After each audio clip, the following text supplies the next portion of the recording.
I remember one afternoon when a young monk came to me, his face filled with confusion. He asked, "Master, is life truly impermanent?" I nodded. "Yes, it changes every second." He continued, "The Buddha said that all existence is suffering, right?" Again, I nodded. "That's right." Then, after a moment of hesitation, he asked what he really wanted to know. "Master, if life is impermanent and full of suffering, why should we still take medicine when we get sick? Wouldn't it be better to just let go, die peacefully and be reborn in the pure land sooner?" For a moment, I just looked at him. It wasn't a new question, it's been asked for centuries, but every time I hear it, it feels fresh, as if life itself is testing our understanding. So I told him a story that was once written in the ancient scriptures. There was a man who followed a spiritual path, much like us. One day, an outsider asked him almost the same question. "If your Buddha says that life is impermanent and full of pain, and that you should seek liberation, then why bother taking medicine at all? Why not just let the body go and escape the suffering?" The disciple smiled and answered with an example. There was once a woman, desperate to see her unborn child.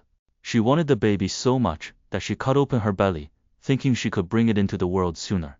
But both she and the baby died before the child could ever breathe its first breath.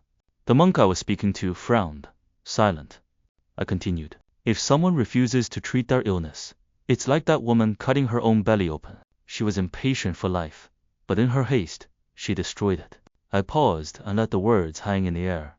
"Our wish to be reborn in the pure land is like that unborn child," I said softly.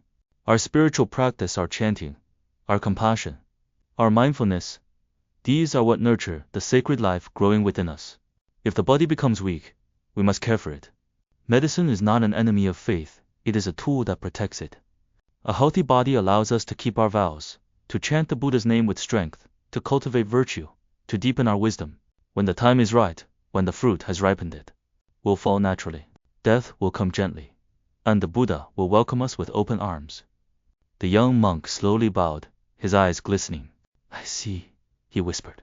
"To seek death too early is like trying to harvest before the seed has sprouted." I smiled. "Exactly," I said. "Our task is not to rush toward the end, but to live this moment fully so that when the end comes, we're already ready."